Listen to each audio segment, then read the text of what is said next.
Hi, everyone. I'm going to give some good shout out to Southwestern during this presentation too. So kind of lucky that we ended up right back to back. But this is our process. A lot of you that already know us or attend Work Group 4 know that it's for the most part just Angela and I. So you'll kind of see a little bit about how our process works and how we really collaborate together as a team. Throughout the different slides, you'll notice that all of our processes, we are kind of this one bubble linked together. You can kind of see that here on this first slide.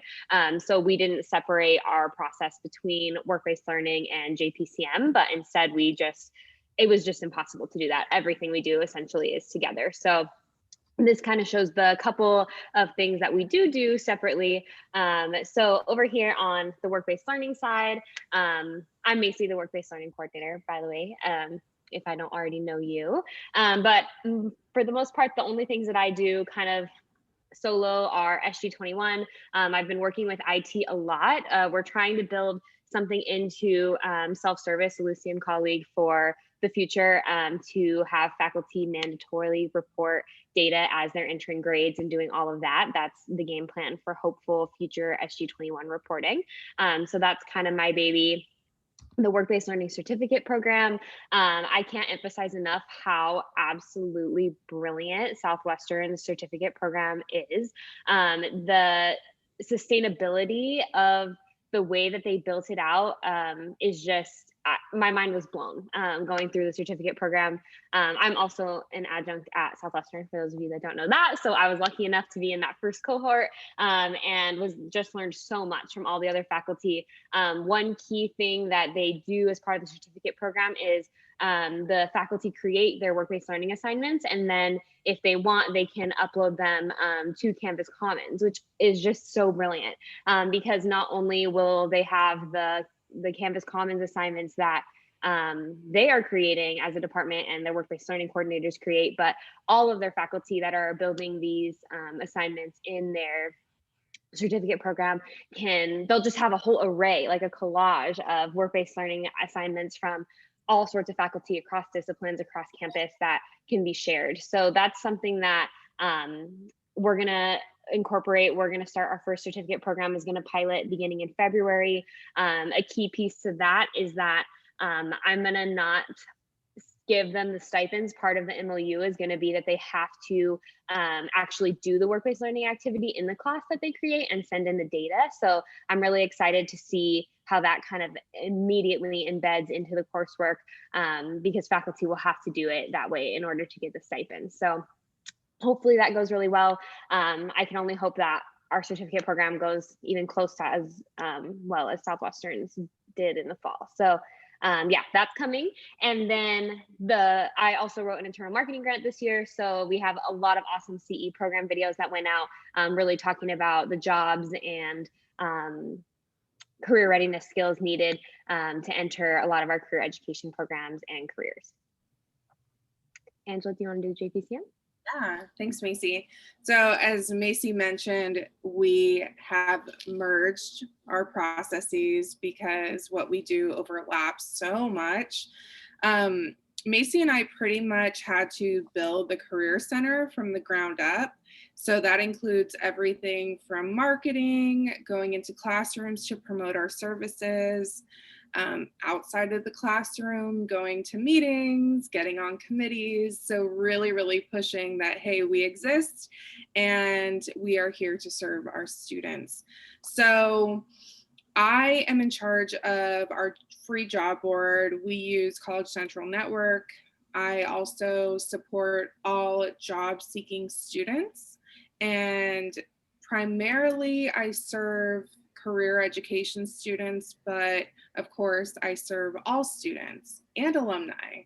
So I have developed some processes to help track that information, and we'll go over that later. I also developed a training for tutoring. We had a collaboration with our tutoring center because since Macy and I are the only people in the Career Center, we aren't able to review all the resumes, check out the cover letters, do everything that you would typically get if you go to the Career Center that is like fully staffed and robust. So we developed this partnership with tutoring, and I put together a training for about 15 tutors to learn how to do resume reviews. And so that has been incredibly helpful for Macy and I so that we can do our other work. So that collaboration is great. I also do our industry interviews and panels that we try to make everything super accessible and of course sustainable. And so we made them into videos. We put them on our website. Our website is awesome. It has all of the work that we've been doing. So those are interviews with industry members that are about 15, 20 minutes long typically. And we ask them direct questions, you know, what are you looking for? What are some soft skills that you prefer for like entry-level positions? Tell us about some challenges in your industry, things like that. So all of those are recorded online, and I try to keep that up. So I try to interview as many people as possible so that we can cover as many programs as possible so that students can learn about their industry of interest. And then we also have a non-credit collaboration.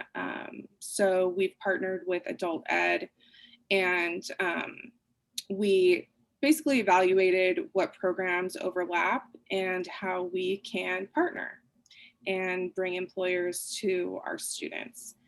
I also came up with the Job Flash newsletter, so I put that together, and that pretty much includes information about where they can find jobs and jobs that maybe have not been posted on College Central Network. So I'll put the jobs that are open that came across my desk, maybe directly from employers who emailed me. I'll throw those in that newsletter, and I'll also give job tips and maybe some advice for students. So that's been really great.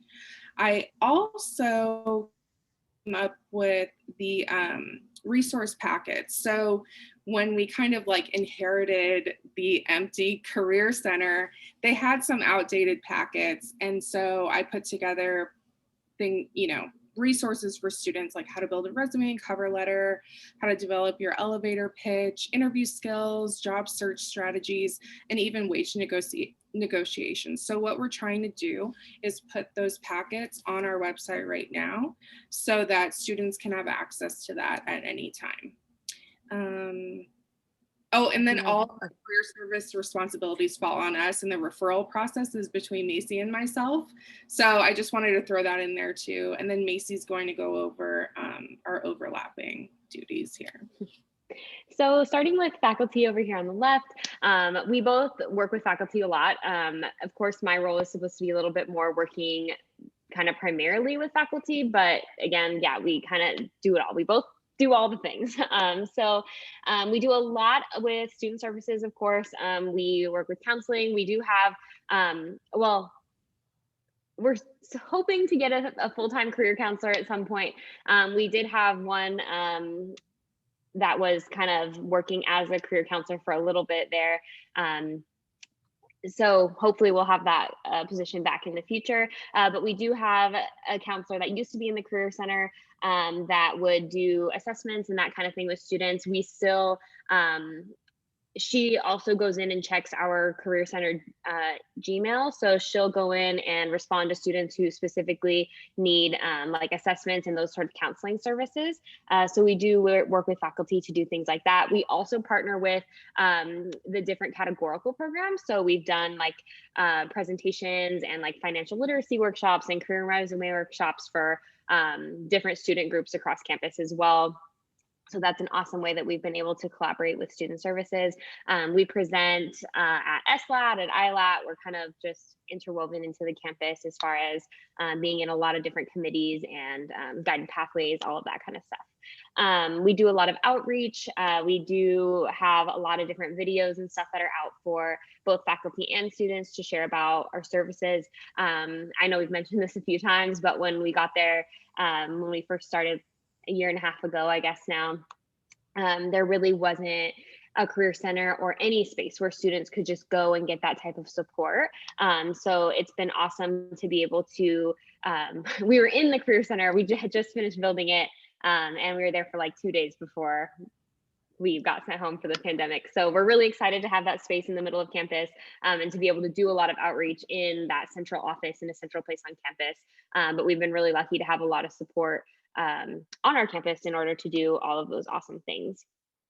We do a lot with 21st century skills, building those into faculty's classrooms, a lot of workshops and stuff happening in the classrooms. So we partner with faculty to host career panels in their classes, workshops, all of that kind of stuff as well. As far as students go, we do host all of the like general career center workshops. So if students come to, a resume or cover letter workshop, those are open to all students, alumni, the community, anybody can register and attend any of those workshops. We also have them just posted online in video form, so anyone can just go on our website and watch any of those videos and have access to those resources. We do resume reviews. We will do resume reviews one-on-one if students are preparing to apply to an internship or job. If students are just looking to do a resume review for a class assignment or something like that, then we have a team of resume review tutors that work in our writing center that help with those as well. So we kind of balance that out that way. We do a lot of student engagement, whether that's just getting out and talking to students. We do a lot of presentations in classes, especially the first few weeks of school, just going in, introducing ourselves, talking to students about what the Career Center is and where they can find us, that sort of thing. And then we do 21st century skills workshops and career panels as well that are open to the whole campus. Talking about employers, we do a lot with employer connections, again, asking them what types of 21st century skills our students need. They also, of course, we have like lots of guest speakers coming into the classes, lots of career panels happening. So they share a lot about 21st century skills with our students and what they think is important as students leave Cuyamaca and enter the workforce. They are definitely a part of our career panels and a lot of outreach happening there as well.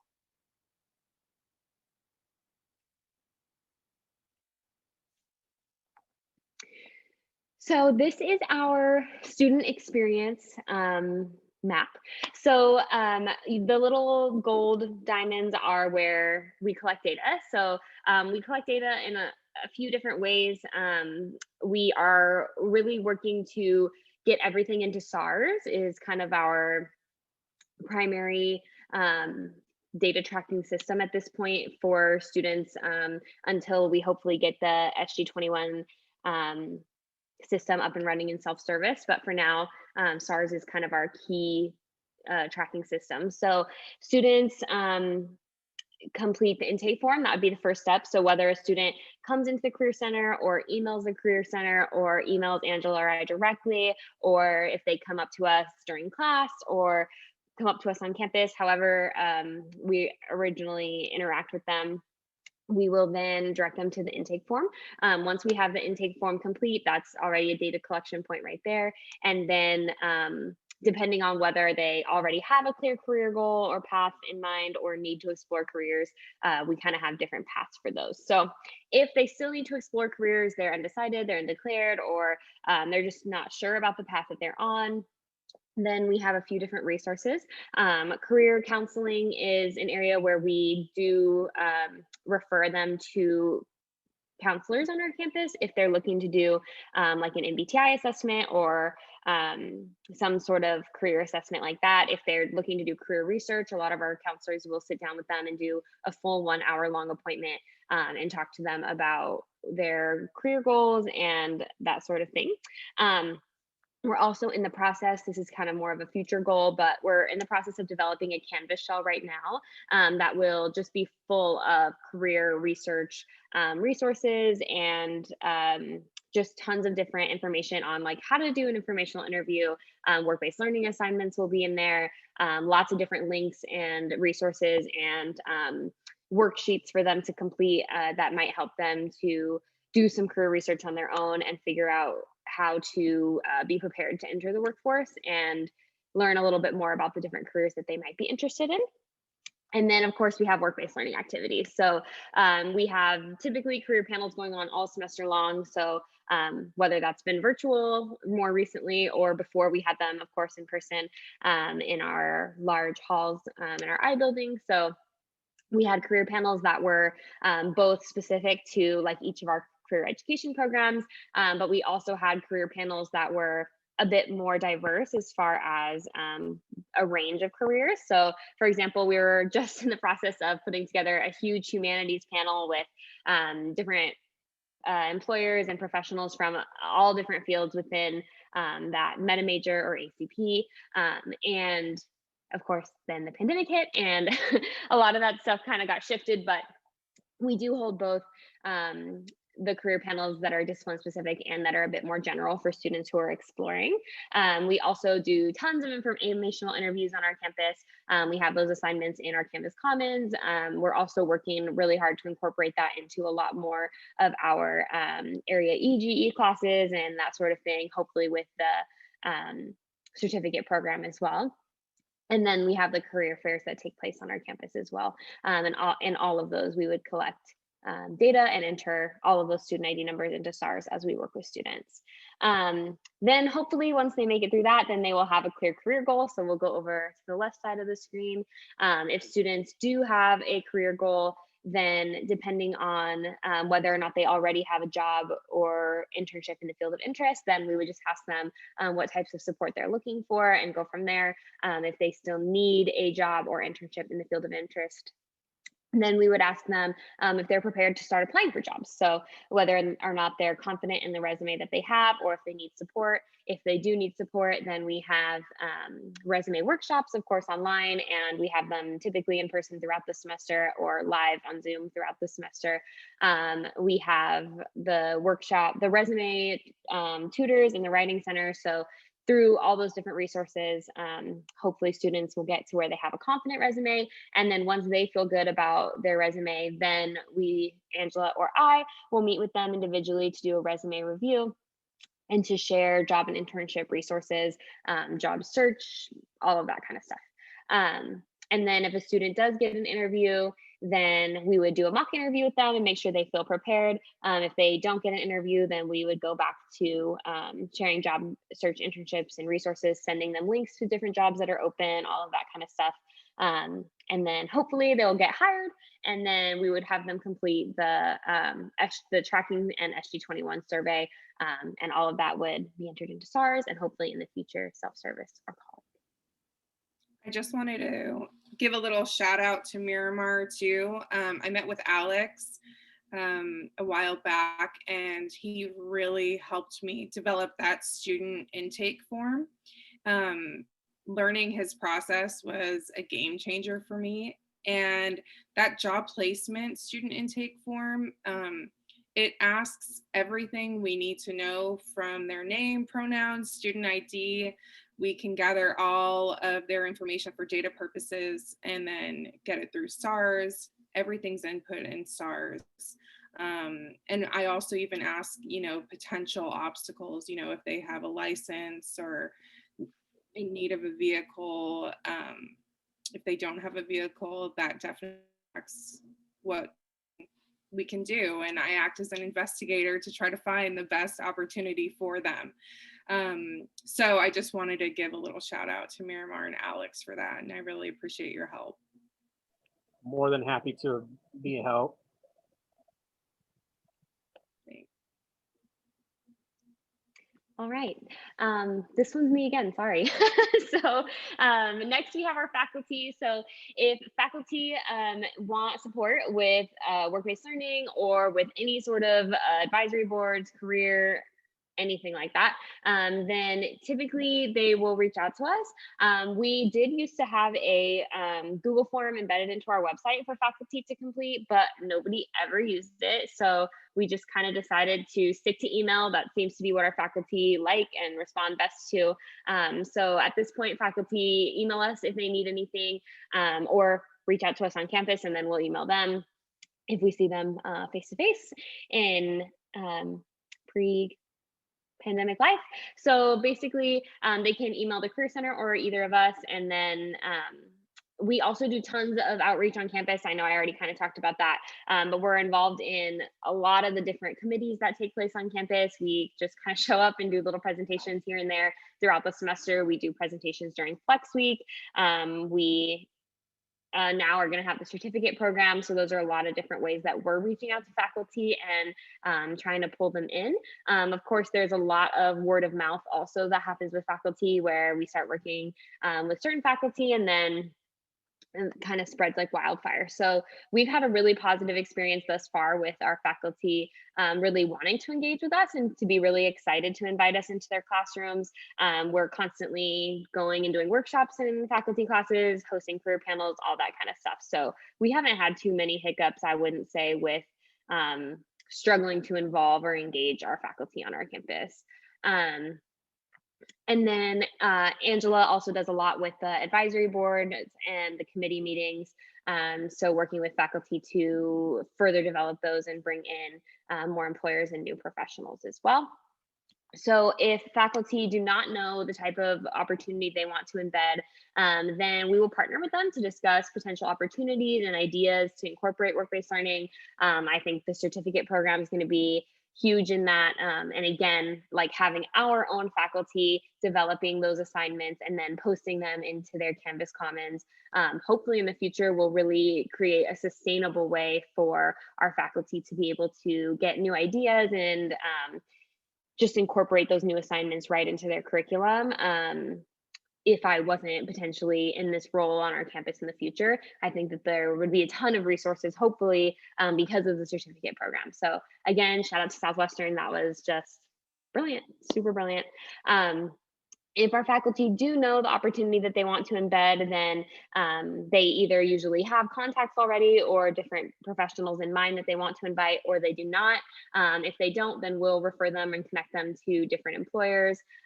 Usually, regardless, they want us to at least coordinate the activity. So that usually involves like a date and time, doing marketing materials. Some faculty just want to have something in their class with only their students, but some want to invite students from the whole campus or multiple different faculty to be involved. So like, for example, if we're hosting a career panel with the social behavioral sciences, then we'll reach out to all the different faculty, especially faculty that have classes at the day and time, and we'll try to intentionally choose a day and time where the most students are in class with faculty that are on board to bring their whole class, to make sure that students really are coming to the opportunities and that they're engaged.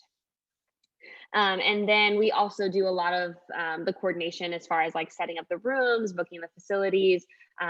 We do like thank you notes and gifts for the employers, all that kind of stuff, all the career education swag and that. And then we do tons of student data. We have assessments that we have at every event that students anonymously fill out. And then there's also a sign-in sheet when they come in where they do put their information so that we can input it into SARS and show that they did attend. And then also we have that anonymous data so that we're really just evaluating our programs and collecting their feedback and constantly improving them. And then in the future, of course, a big part of that is going to be ensuring that SG21 data is reported. So hopefully we'll be able to use SARS to do that for these types of activities that are happening outside of the classrooms, and then hopefully use self-service to report everything that's happening as part of a course in the certain sections. Yeah, we found that partnering with faculty is absolutely critical to our work. We see such a huge difference between just our general career center workshops. So say we have like a resume writing workshop hosted through the Career Center where any student can sign up and join. We found that we typically don't get a large response regardless of how much promotion we do. So when we do partner with faculty and go into their classrooms, we're able to interact with more students that way. So yeah, I just wanted to throw that in there, that it's so critical to our work. And then with employers, let's see, we'll start at the top. So the job place case manager or work-based learning coordinator is looking for job opportunity or a work-based learning opportunity. So on one hand, if the opportunity is found, the student is connected to that opportunity through email to faculty of that relevant program. So we'll send that email to them. We can directly email the student. Like I mentioned before, we have that job flash newsletter. So I will put that in the newsletter to reach more students. And that newsletter is sent out to all students at this point. We've partnered with student services so that we're able to send that out to everyone. Before, it was just people who have attended our workshops or people who are in the classes of classes that we've gone into and presented at, and we gathered the student data from there, but now it's going out to everyone, so that's awesome. We can also post it on our job list, which is on our website, and we update it with opportunities that come in. And we also post it on social media. So the technology that we use is, of course, College Central Network for posting jobs and internship opportunities. Macy and I use our Google Drive all the time. So the Google Forms we also use for employer surveys. So we'll send those out to employers to understand a little bit more about what they're looking for. Google Sheets is where we house our employer contact list. So Macy and I can go in there and update that as we interact with employers. And then in the future, we'd really like to utilize HubSpot. I've been playing around with it and I really like the functions of it. So in the future, we'll be using that for employer contacts, and Macy and I would be the people going into that and editing and updating and things. So of course, on the other hand, if the opportunity is not, we would apply the guiding principles to that process to minimize the burden on employers. Of course, the job placement case manager and the work-based learning coordinator will contact employers from our internal employer contact list that Macy and I share.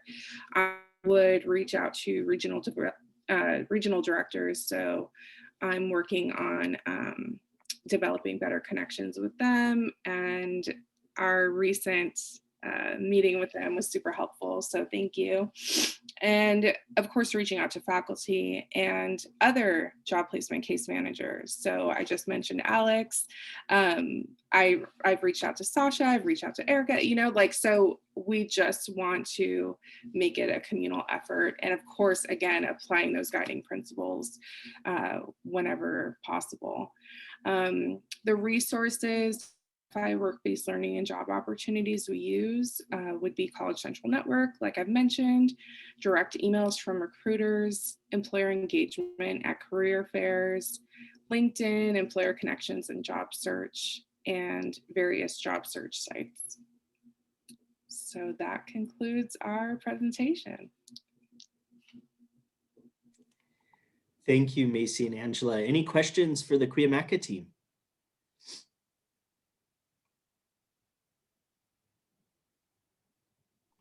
Oh, I see that Nicole said, can we get copies of the presentations? Are you talking about the industry interview? I found them. They're on the link. So for the agenda, sorry, so I found them. So thank you. Okay. So I had a quick question. I think it was during Macy's part. Macy, you talked about your outreach to faculty and so forth. And I was just curious, like the process, or like how you guys target faculty. Like, are you going with the people who are more responsive or open to interacting, or is like, do you have a specific process or method for outreaching to faculty? We do a lot of presentations, like I kind of mentioned, in like huge groups like SLAT, like ILAT, whether those are student services, the leadership teams, or instructional faculty, and then just like our own involvement in things like Guided Pathways and the Equity Minded Teaching and Learning Institute. I think we just build relationships with faculty, and they know who we are, and then they reach out to us. At the very beginning, we definitely targeted career education, and I would say the first semester we were both hired, we really did career panels with every single one of our career education programs and that sort of thing. That's kind of how we got our footing, I would say, until we really felt comfortable with the work we were doing. And then word kind of just spread. We started like posting flyers all over campus about the career panels we were doing, and then faculty started reaching out to us. And then now with the certificate program, I think being able to offer a stipend and to have an asynchronous, completely online certificate program, I think that's going to rope in faculty. I mean, we already have our roster. It's faculty across disciplines. It's a very, very diverse group of faculty. So I think that'll be a really key piece in engaging faculty that maybe have never done work-based learning before, don't know what it is. The stipend never hurts. So yeah, gaining thank you. Yeah. With PE faculty was really, really important for us because they knew us. They knew us through meetings, working with Larry. Larry got to spread the word about what we do. And then once we started recording some of those interactions, like say we did a workshop in one of those classes, we recorded it. Other faculty from other programs could see the work that we were doing and get to know us and basically asked us to come into their classrooms. Yeah, I would also give a huge shout out to, of course, Larry and George. They're like our biggest advocates, but also our Pat Setzer, our vice president, Jessica Robinson. We get invited to SLAT and ILAT. We don't have to fight to have a couple minutes to speak, and I think that is something that we are so fortunate just to feel believed in on our campus from leadership really across the board. So that has been super instrumental. Great. Thank you. I appreciate that. I think I saw Nicole's hand raised first, and then Jason can go right after Nicole. Yeah, so this is kind of a question for both Southwestern and Cuyamaca. And it might seem like a silly question, but it's something we've been kind of trying to figure out here at Palomar. So pre-COVID, before this whole virtual environment, where was everyone physically housed? So are you guys all part of a career center? Are you guys separate from the career center, and work-based learning and job placement are really working separately? It sounds like both have slightly different models. So it sounds like your work-based learning and job placement are really working very closely together and working with faculty and students, but then separate duties based on whether it's a work-based learning opportunity versus a job. And then Southwestern, it looks like they have more of a faculty focus versus a student focus. And so I'm trying to figure out what that looks like in the realm of then when you incorporate career counselors and all of that. And are you guys very separate, or are you guys all in one big space and students kind of just walk into one central location and are then guided from there? It's a big question. So Angela and I, the whole first year we were basically in our, with our career education dean in completely separate from student services. But they were in the process of constructing a new career center in the middle of campus. And we were supposed to move there in March. Like I kind of said, we were there for 2 days and then the pandemic hit. But when we go back to campus, we will be in the career center. It's just gonna be the two of us and George, three of us in the career center. So I wouldn't say that we are with student services or with counseling there. They're in a completely separate building. If you've ever been on Cuyamaca's campus, down the hill, very far away. So yeah, it's kind of just us, but we weren't before. Well, we haven't been yet, really. So yeah. And then sorry, this is a follow-up, but you guys mentioned using tutors for help with resume writing. Are these tutors, so in the traditional sense of tutoring can, in order to collect apportionment and all that has to meet these particular areas, critical thinking is one of them. So I was thinking, okay, maybe this falls under that. And then are you collecting apportionment for those tutoring sessions, or are these really just student assistants that you're calling tutors? George might be able to answer that question better, but many of these tutors are folks who are in master's programs. George, do you want to jump in? Sure, some of the tutors are, but we also give a large portion of Perkins money to tutoring to compensate for tutoring our students. And so they're compensated for that tutoring. And this is a good way to get value for our money. So you're actually leveraging your tutors from, let's say, your writing center or your English center. They're just then also getting this special training in resume writing, and your centralized tutoring center is actually providing you tutors, and then you're just kind of giving them these specialized skills. Correct. Macy and Okay. Angela had a training session for the 6 tutors especially assigned to this, and created the workflow so that everybody's on the same page. Very interesting. Okay, Yeah. thank you. More tutors now. I think it's like 16 that we were able to train. So Excellent. it's really helped. Great. Thank Jason, you. Oh, go ahead. I think we didn't let Southwestern respond to how they're housed. Yeah, so our work-based learning coordinators are housed. They're all adjuncts, but they work within their various schools and centers. But Victor and myself are, as internship, job developer, and job placement case manager, housed in student employment, which is outside of the career center. Again, we work really hand in hand, and our departments are actually next door to each other, so it's not a huge, even though we're separate, we're very close to each other, and we're in our student services building with our counselors. So all of that works really seamlessly for us. Okay, thank you. Thank you, Genesis. Jason, you had a question?